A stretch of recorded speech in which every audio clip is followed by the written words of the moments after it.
వీళ్ళు తీసుకొచ్చినటువంటి తప్పనిసరి అసలు నాకు అర్థం కాదు. ఈ దేశంలో విద్య పట్ల ఏమాత్రం అవగాహన లేనటువంటి ముఖ్యమంత్రి ఎవరన్నా ఉన్నారు అని చెప్పనంటే అది జగన్మోహన్ రెడ్డి అని చెప్పని నేను అనుకుంటున్నా. ఎందుకంటే తిరుపతిలో ఇండియా టుడే వాళ్ళ సహకారంతో నిర్వహించినటువంటి ఒక విద్యా సంస్థలో ఆయన మాట్లాడతాడు, మనకిప్పుడు కావాల్సింది నాణ్యమైనటువంటి విద్యా హక్కు చట్టం అంటాడు.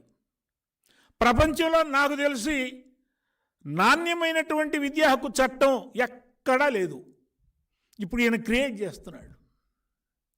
2009లో కేంద్ర ప్రభుత్వం 82వ రాజ్యాంగ సవరణ ద్వారా తీసుకొచ్చినటువంటి చట్టం ఏదైతే ఉందో విద్యా హక్కు చట్టం ఇప్పటివరకు ఆదేశ సూత్రాల్లో ఉంది. దీని ఒక చట్టం చేయాలని చెప్పని 2009లో విద్యా హక్కు చట్టం తీసుకొస్తే ఏప్రిల్ 1, 2010 నుంచి అది అమల్లోకి వస్తే అది కూడా తెలియదు అనుకుంటా ఆయనకి. నాకు తెలిసి అది 2010 ఏప్రిల్ 1 నుంచి అమల్లోకి వచ్చిందని. ఆ విద్యా హక్కు చట్టంలోనే నాణ్యత ఉంటుంది.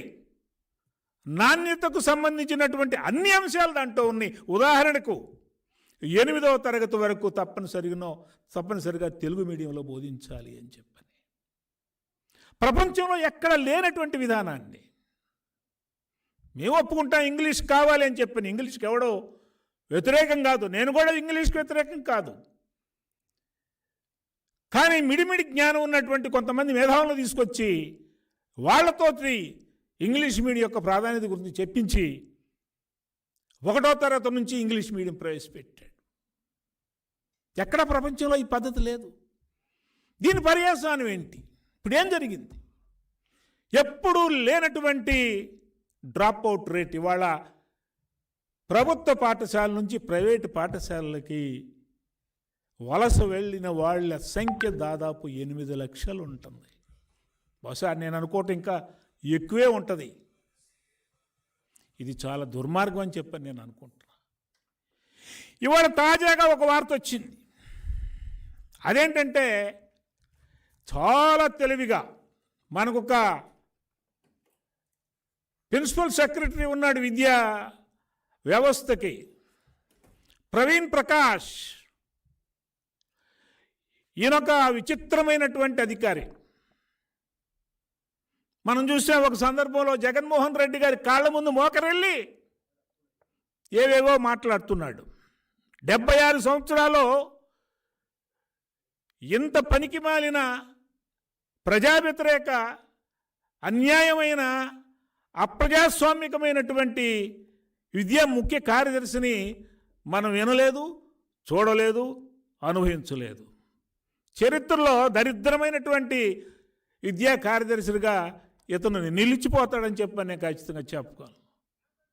తటాలున ఎవరికి తెలియకుండా అధికారం ఉంది కదా అని చెప్పని ఒకరోజు శ్రీకాకుళం పోతాడు, ఒకరోజు కడప పోతాడు, ఒకరోజు ప్రకాశం జిల్లా పోతాడు. నీకు ఏం పని? అధికారం ఉందని చెప్పని అధికారం చెలాయించాలని చెప్పని స్కూళ్ళకు పోయి నోట్స్ రాశారా, నోట్స్ రాకపోతే ఎందుకు రాయలేదు, నిన్ను పర్యవేక్షించొద్దని చెప్పట్లా. ఎందుకు ఆర్జేడీలు, ఎందుకు డిప్యూటీ ఈవోలు, ఎందుకు ఎంఈఓలు తగలబట్టానికా? వాళ్ళందరూ అందుకే కదా, వాళ్ళ చేతను పని చేయించుకోవాలి. నువ్వే ప్రత్యక్షంగా నువ్వు ఆ స్కూళ్ళకి వెళ్తున్నావు అంటే నువ్వు చేతగాని కార్యదర్శి అని చెప్పిన అర్థం. సస్పెండ్ చేయటం రివాజ్ ఇతనికి. తప్పులు చేయకుండా ఎవరు ఉండరు. తప్పులు సరిదిద్దడానికి ప్రయత్నించాలి కానీ బెదిరించి అమ్మ పిల్లవాడిని కొట్టినట్టుగా నీ కనీసం విద్యా సైకాలజీ కూడా తెలియదు, ఏ విధంగా పని చేయించుకోవాలో తెలియదు. నీకు అధికారం చెలాయించడం తప్ప నీకేం తెలియదు. భయం. ఇతను వస్తున్నాడంటే అధికారులు భయపడాలా, విద్యార్థులు భయపడాలా, అందరూ భయపడాలా. అమ్మో అమ్మో అని చెప్పని. నువ్వేమన్నా హిట్లర్వా, నీ ఎంతవా? ఇప్పుడేంటి?